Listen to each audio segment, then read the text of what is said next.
गणित class 10th maths का हम सीरीज चला रहे हैं। यहाँ पर आपको प्रश्नावली 2 पर हम चलते हैं, समांतर श्रेणी का प्रश्नावली 2 पर हम चलेंगे। तो यहाँ पर हम कुछ प्रश्नों पर फोकस करेंगे जो बोर्ड एग्जाम के लिए बहुत ही इम्पोर्टेंट है। इतना क्वेश्चन अगर करते हैं आप तो फिर ये क्वेश्चन इससे अधिक या फिर इससे अलग तो नहीं पूछा जाएगा, इतना तो गारंटी है। अगर आप क्वेश्चन पेपर उठाते हैं तो लगभग पैटर्न जो है सब सेम इसी तरह। तो चलिए दोस्तों, प्रश्नावली 2 को हम हल करना स्टार्ट करते हैं। यहाँ पर प्रश्नावली 2 को हल करने के लिए हमने कुछ प्रश्न लिया है, ठीक है। इसके बाद भी और प्रश्नों को मैं इसी वीडियो के अंदर बताऊंगा, ध्यान से देखिएगा। तो यहाँ पर सबसे पहला दूसरा प्रश्न है x² + 3xy और y² + 3xy का समांतर माध्य ज्ञात कीजिए। तो समांतर माध्य मतलब होता है औसत, और औसत का सूत्र क्या होता है आप सभी तो जानते ही हैं। हमारा जो औसत है उसका सूत्र होता है आंकड़ों का योग बटे आंकड़ों की संख्या, ठीक है। औसत कहते हैं, माध्य कहते हैं, समांतर माध्य कहते हैं, एक ही मतलब है। तो यहाँ पर देख लीजिए, इसमें भी वही सूत्र लगेगा, ठीक है। तो यहाँ पर हल करने के लिए ध्यान से देखिए किस तरह से होगा। ये सूत्र जो है होता है, तो इसी सूत्र पर आप इन दोनों को रख दीजिए, दोनों के मान को। तो किस तरह से रखेंगे देखिए, समांतर माध्य कैसे निकल जाएगा। पहला आंकड़ा जो है हमारा क्या है, x² + 3xy है ना, प्लस ये वाला जुड़ेगा y² - 3xy, ये निकला। अब इसको किससे करेंगे हम, आंकड़ों की संख्या कितनी है, पहला पद और ये दूसरा पद, इसको 2 से क्या कर देंगे, डिवाइड कर देंगे। इज इक्वल टू, यहाँ पर देख लीजिए, +3xy - 3xy दोनों क्या हो जाएगा, कैंसिल हो जाएगा। x² ये वाला बचा और प्लस y² ये वाला। अब नीचे में क्या बचा है, 2। तो ये इसका आंसर है, बहुत ही सिंपल है। इससे या तो ये इससे पहले जो प्रश्न 1 है उसको पूछ सकता है या फिर इसको पूछ सकता है। तो ध्यान से इसी तरह से उस प्रश्न को भी आप बना सकते हैं, ठीक है। अब चलिए चलते हैं, प्रश्न नंबर 4 मैंने लिया है, चौथा टाइप का भी प्रश्न, यानी कि 2 संख्याओं का समांतर माध्य 6 है और उनके वर्गों का योग 90 है। तो इस तरह का क्वेश्चन भी आपको पूछा जाता है, तो ध्यान से इसको हल करेंगे। तो चलिए इसको हल करने के लिए देखिए क्या करते हैं। सबसे पहले 2 संख्याओं का समांतर माध्य, तो 2 संख्या तो आपको दिया ही नहीं है, जैसे इसमें दिया था ना, उसी तरह से 2 संख्याएं दिया ही नहीं है, या 2 पद आपको दिए नहीं है। तो आप क्या करते हैं, 2 संख्या आप मानते हैं, ठीक है। तो सबसे पहले आप मान लीजिए, माना पहली संख्या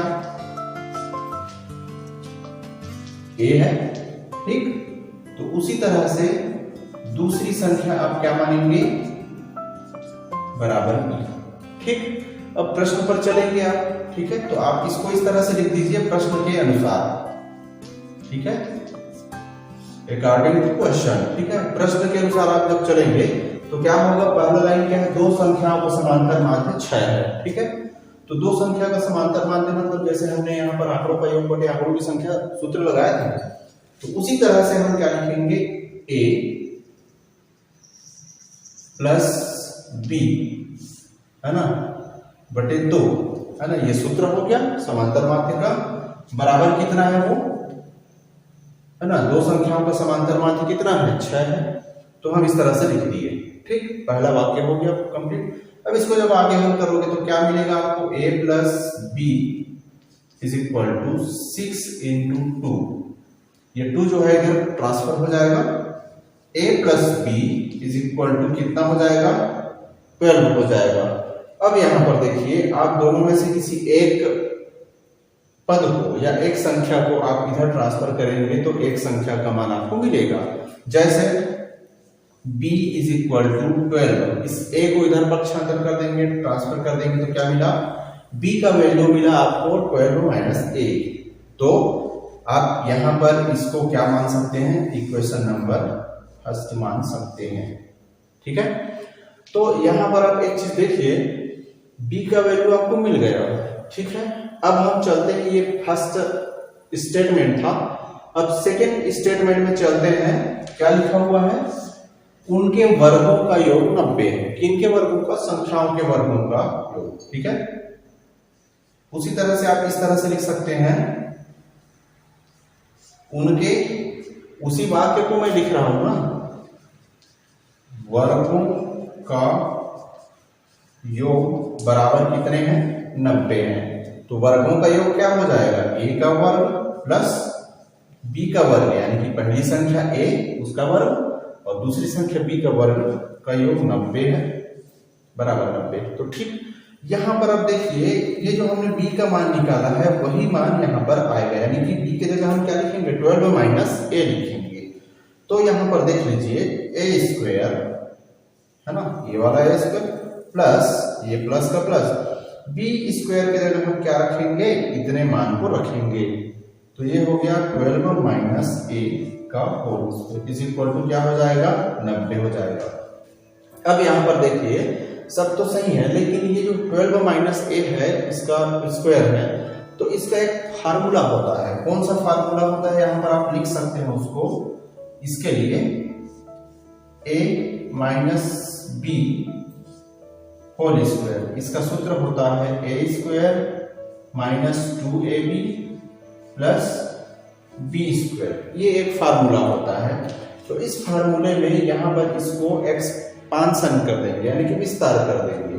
तो चलिए फिर से चलते हैं यहाँ पर a स्क्वायर, ये वाला a स्क्वायर हो गया प्लस का प्लस लगाएंगे इस सूत्र में रखेंगे तो a स्क्वायर यानी कि 12 का स्क्वायर माइनस का माइनस 2 का 2 लगाएंगे। a में क्या है 12 है और b में क्या है b मतलब a है, ठीक b की जगह क्या है a है, प्लस का प्लस लगाएंगे और b का क्या रखेंगे b का मान यहाँ पर क्या है a का square is equal to total का इज इक्वल टू क्या हो जाएगा 90 हो जाएगा, ठीक। अब यहाँ पर देखिए इसके आगे जब हम हल करते हैं इसको तो क्या मिलेगा आपको, ध्यान से देखिएगा, थोड़े समय में बनता है ये सवाल। अब देखिए यहाँ पर a स्क्वायर और a स्क्वायर दो टाइम है, तो दो टाइम है तो इसको क्या लिखोगे 2a स्क्वायर, ठीक, ये वाला और ये वाला। अब देखिए 12 का स्क्वायर यानी कि कितना होता है 12 का स्क्वायर 144, ठीक, माइनस का माइनस हो जाएगा, ठीक है, और ये 2 का 12 से गुना 24 और a का गुना और है तो 24a ये हो गया प्लस ये तो हमने कर लिया था यहां से है ना इज इक्वल टू 90। तो ये हमारा एक मिल गया समीकरण। अब यहां पर देख लीजिए यहां सब से आप क्या कर सकते हैं, हाँ एक चीज और है, अब इसको हम वर्ग समीकरण जब बनाएंगे तो यहां पर क्या हो जाएगा 2a स्क्वायर, इसको हम पहले लिख रहे हैं ना, मतलब घात को घटते हुए क्रम में लिख रहे हैं तो a का स्क्वायर उसके बाद ये वाला लिखेंगे तो 24a प्लस 144 और ये हम इधर ट्रांसफर कर देंगे 90 को तो माइनस 90 इज इक्वल टू क्या हो जाएगा 0 हो जाएगा। अब इसके बाद देखिए ध्यान से 2a स्क्वायर है ना, सेम टू सेम लिखना माइनस 24a। अब यहां पर देख लीजिए 144 में 90 को घटाएंगे तो कितना आएगा हो जाएगा, ठीक है, इज इक्वल टू 0, ठीक। यहां पर अब देखिए यहां सब में आपका कॉमन निकल सकता है क्योंकि इसमें भी 2 है, इसमें भी 2 है, इसमें भी 2 है, कॉमन निकाल लीजिए। दो उभयनिष्ठ निकालने पर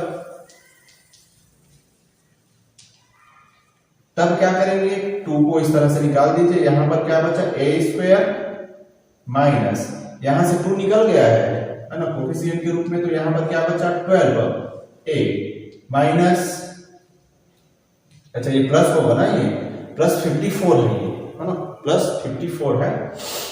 अब यहां पर देख लीजिए, अब यहां पर देख लीजिए कि यहां पर प्लस कितना बचेगा, यहां पर 2 निकल जाएगा तो कितना हो जाएगा 27 इज इक्वल टू 0। अब यहां पर देख लीजिए ये जो 2 है इसको ट्रांसफर करेंगे 0 की तरफ, 0/2 इज इक्वल टू क्या हो जाएगा 0 हो जाएगा। तो हमारा सिर्फ इतना वैल्यू बचेगा तो a square minus 12a plus 27 is equal to 0। अब यहाँ पर जब भी ये इस तरह से कंडीशन मिलता है तो मैं आपको पिछले चैप्टर में बताया था कि यहाँ पर मध्य पद का आप गुणनखंड कर दीजिएगा। मध्य पद में क्या है 12a, तो यहाँ पर देख लीजिए इस तरह से कर देना गुणनखंड करने पर। तो गुणनखंड जब आप करेंगे तो क्या हो जाएगा, ए स्क्वायर माइनस या ए स्क्वायर और 27 ये सेम टू सेम रहता है, ए स्क्वायर और 27 सेम टू सेम रहता है। मध्य पद को आप ऐसा जोड़े कि गुणा करने से 27 आए और जोड़े या घटाएं तो 12 आए। तो हम यहाँ पर देख लीजिए कैसे करेंगे, माइनस का माइनस लगाएंगे और यहाँ पर क्या कर देते हैं +3 है ना, और a का गुणा कर देते हैं।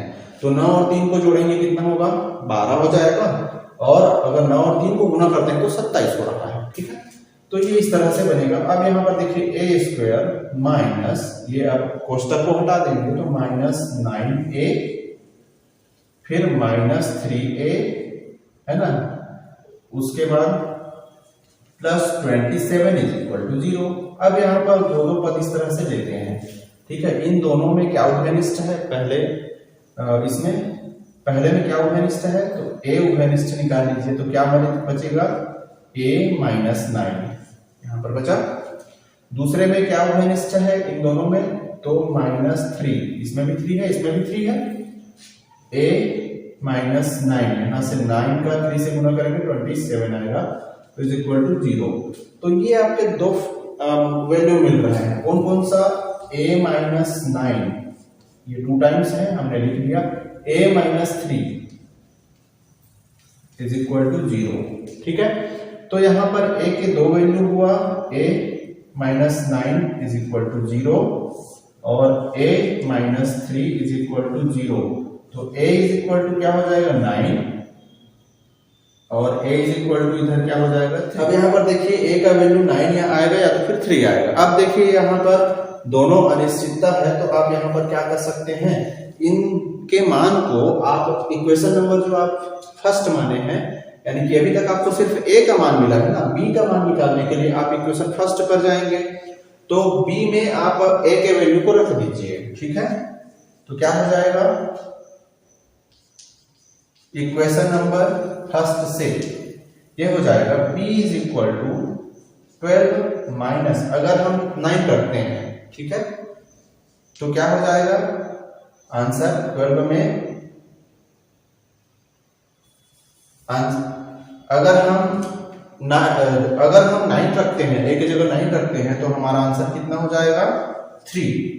ठीक, और उसी तरह से अगर हम b = 12 यहां तक तो रहेगा, और a की जगह, इस समीकरण में a की जगह अगर हम 3 करते हैं यानी कि ये, तो हमारा आंसर क्या हो जाएगा 9 हो जाएगा। तो या तो हमारा आंसर पहली संख्या क्या हो जाएगा 3 और दूसरी संख्या क्या हो जाएगा 9 हो जाएगा। ठीक है, तो इस तरह से आप इस प्रश्न को बनाएंगे। तो आप लास्ट में लिखेंगे पहली संख्या या तो 3 होगा या तो फिर 9 होगा। ठीक है ना, और दूसरी संख्या या तो फिर 9 होगा या तो फिर 3 होगा। इस तरह से आप इसको बना। हमारा इसी का चैप्टर 4 का प्रश्नावली 2 का ये 2 प्रश्न हुआ। इसका जो सेकेंड पार्ट है प्रश्नावली 2 का, वो अभी जस्ट इसके बाद में डाल दूंगा।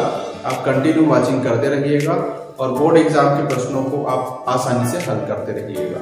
थैंक यू दोस्तों।